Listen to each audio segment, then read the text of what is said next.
안녕하십니까. 오늘은 제24장 마지막 장이 되겠습니다. 국가정보통제와 발전 방향 부분에 대해서 요약 강의해 드리도록 하겠습니다. 이 부분도 기존의 시험 출제 경향을 보면 굉장히 비중을 두고 많은 출제가 된 부분이 되겠습니다.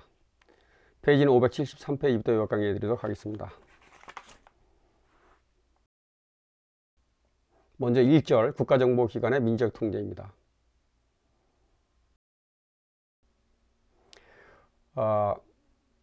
1절의 정보기관의 통제의 역사에 대한 부분을 살펴보도록 하겠습니다.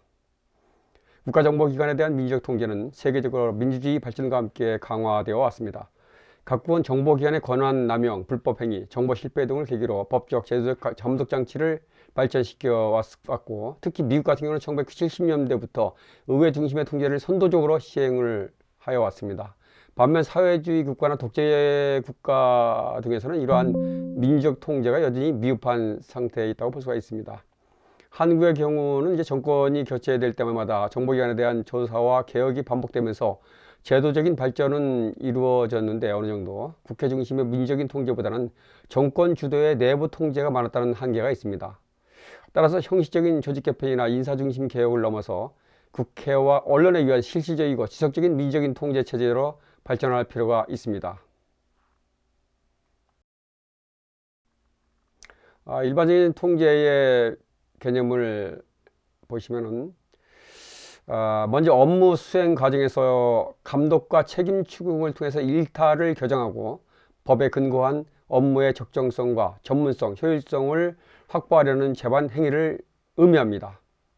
이러한 이것은 권한남용 처벌 자체보다는 예방과 정상적인 운영 확보의 목적이 있고, 특히 정보기관이 법의 지배 아래 본래 목적대로 활동하는지를 외부에서 감시 감독하는 것을 포함하고 있습니다. 정보통제는 정치학, 행정학, 사회학적인 통제 개념을 기반으로 해서 발전을 해왔는데요. 정보기관의 자율적인 통제가 우선시되지만은 실패 시의 책임은 이제 정보기관에 귀속이 된다고 볼 수가 있습니다. 정보기관에 통제 대상인 정보는 조직과 활동을 의미하며 통제 방식은 입법부, 행정부, 언론, 국민에 의한 감독으로 구분될 수가 있습니다. 한편 정치학에서는 군에 대한 문민 통제를, 사회학에서는 규범 준수와 일탈 억제를 위한 공식, 비공식적인 통제를, 행정학에서는 기준에 따른 업무 수행 여부를 점검하고 일탈을 시정하는 과정으로 통제를 설명을 하고 있습니다.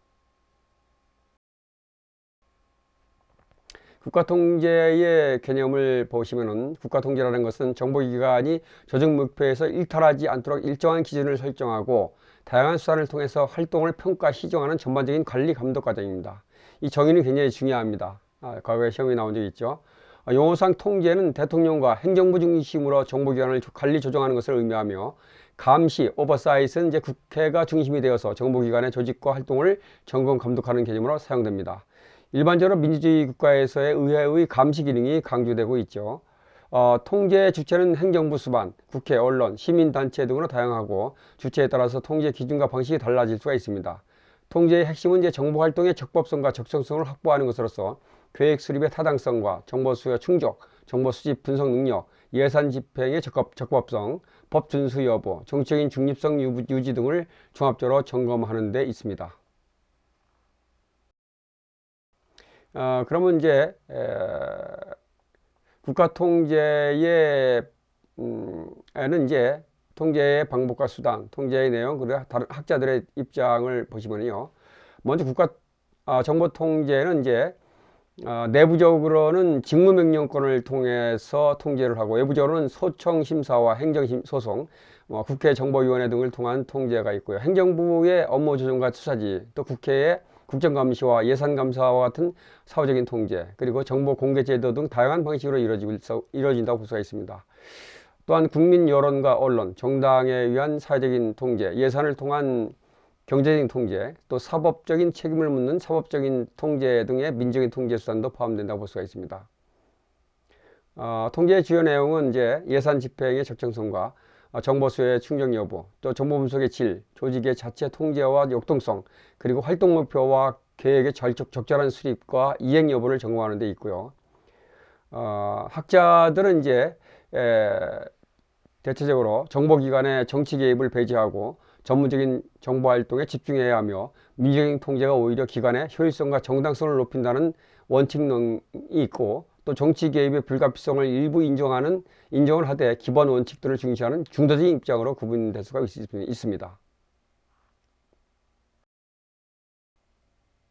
이러한 민주적인 통제는 정보기관의 일탈정치화와 탈권력화를 통한 권력남용을 방지하고 인권 보호와 정책적인 중립성을 확보하기 위해서 필요하다고 볼 수가 있습니다. 또한 조직 내부의 부패를 예방하고 본연의 임무 수행을 보장하는 기능을 수행한다고 볼 수가 있죠. 구체적으로는 정보기관은 국가안보와 국가이익을 위한 기관임을 분명히 하고 활동 범위를 명확히 해서 법적, 제도적인 정당성을 확보해야 합니다. 아울러 책임 소재를 명확히 해서 조직을 보호하고 정치 환경 변화와 무관하게 지속적으로 임무를 수행할 수 있어야 하겠죠. 또한 정보활동은 국가 전체에 영향을 미치기 때문에 사회적인 책임성이 요구되고 국민 세금으로 운영되는 만큼 예산 집행의 투명성과 책임성이 확보되어야 한다고 볼 수가 있습니다. 나아가 비밀성과 효율성을 유지하더라도 민주적인 절차를 준수하는 것이 필수적이라고 볼 수가 있습니다.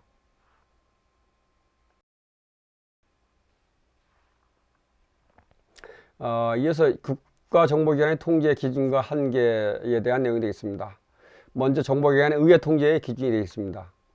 정보기관에 대한 의회 통제 기준은 이제 적절성과 효율성, 합법성으로 요약될 수가 있습니다. 적절성, 효율성, 합법성, 이게 굉장히 중요합니다. 시험에 충분히 나올 만하고 기존에 나온 적이 있죠.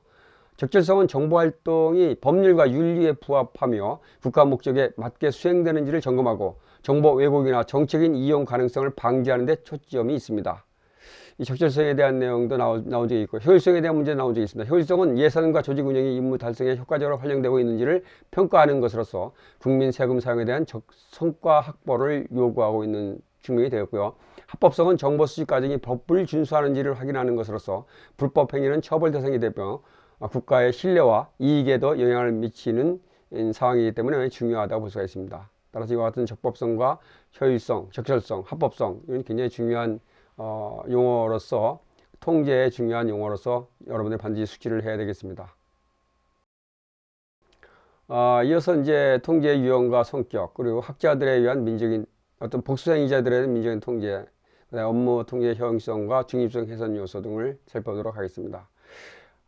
먼저 정보기관 통제는 행위자에 따라서 개인에 의한 사적 통제와 법 제도에 기반한 제도적 통제로 구분이 되고, 단일 주체에 의한 통제와 복수 행위자에 의한 교차적인 통제로 나눠볼 수가 있습니다. 민주적인 통제는 국가 수반, 입법부, 언론과 시민단체 등 다양한 주체가 함께 감시 견제하는 구조를 의미합니다.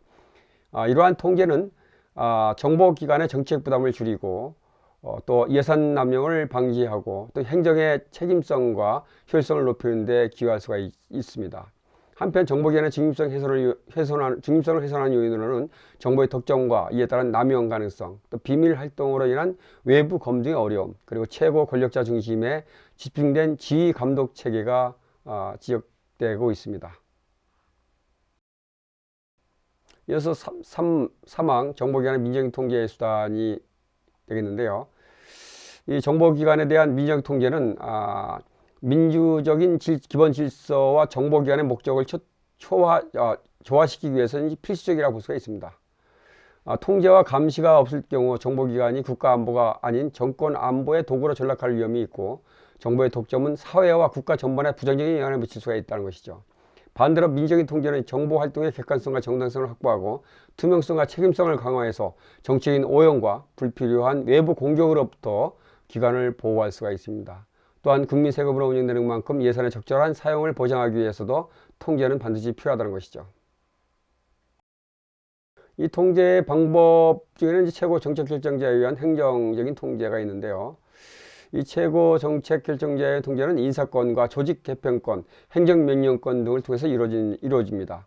즉 정보기관장의 임명과 주요 인사 운영, 조직의 신설, 개편, 폐지를 통해서 기관을 장악하고 행정명령으로 일정한 통제가 가능하다고 볼 수가 있습니다. 또한 국가안전보장회의를 통해서 정책적인 조정과 통제도 이제 할 수가 있고요. 다만 행정명령은 법률에 비해서 지속성과 강제력이 약한 한계가 있습니다. 이어서 입법부에 의한 통제 방법인데요. 이것은 법률 제정, 예산, 심의, 결산, 감사, 인사청문회, 국정감사, 국정조사, 대정부 질문, 공청회 등을 통해서 이루어집니다. 이것을 통해서 정보기관의 조직, 인사, 예산, 활동 전반을 감시, 감독하고 국민 의견을 반영할 수가 있는데요. 다만 이제 보안 유지의 어려움과 책임성 문제는 한계로 지적되고 있습니다.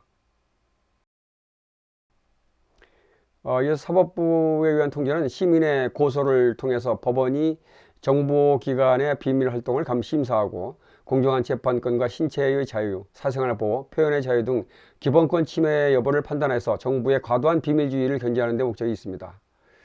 언론과 국민에 의한 통제는 언론의 공개성과 탐사 기능을 통해서 정보기관 활동을 감시하고 청문회나 국정조사를 유도하는 역할을 수행을 하면서 통제가 가능하죠.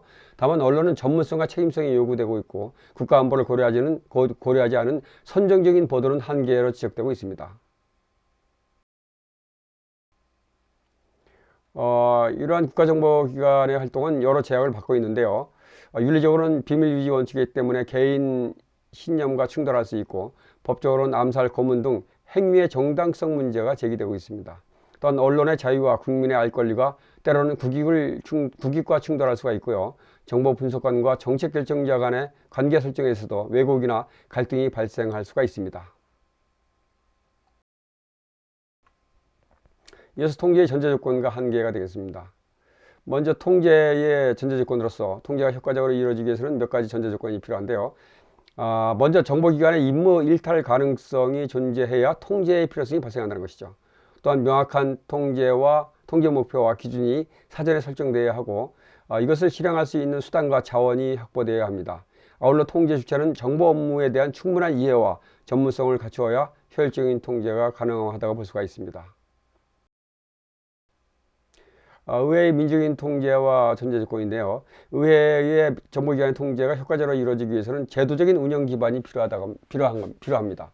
즉 정보위원회의 명확한 규칙과 안정적인 운영, 전문성과 경험을 갖춘 의원, 그리고 외부 전문가 참여가 이제 중요하다고 볼 수가 있습니다. 또한 대통령이 정보기관의 정책적인 중립성을 보장해야 의회와 정보기관 간의 신뢰가 형성될 수가 있고 의회 역시 정쟁이 아닌 국가안보 관점에서 수당적으로 접근해야 합니다. 아울러 자료 제출 거부에 대한 엄격한 기준 마련과 기밀 정보 접근성, 전문 인력 활용 수준이 통제의 실효성을 좌우한다고 볼 수가 있습니다. 전반적으로 의회의 통제는 행정부에 비해서 상대적으로 미흡한 경향이 있고 이것을 보완하기 위한 제도적 개선이 요구되고 있습니다.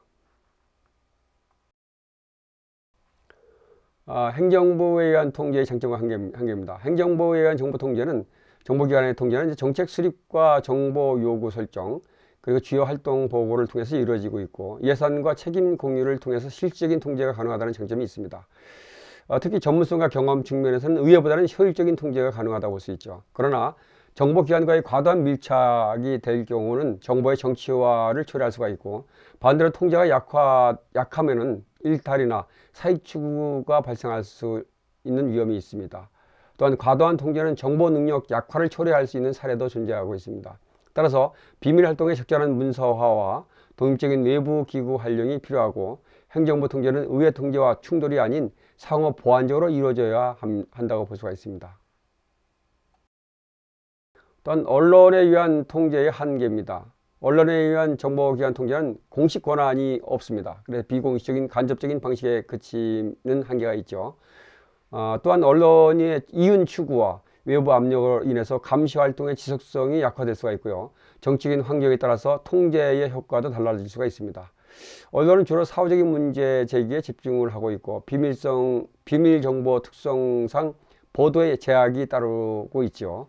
따라서 국가안보를 위한 비밀 유지와 국민의 알 권리 사이에서 균형을 유지하는 것이 매우 중요하다고 볼 수가 있습니다. 따라서 민주적인 통제의 어떤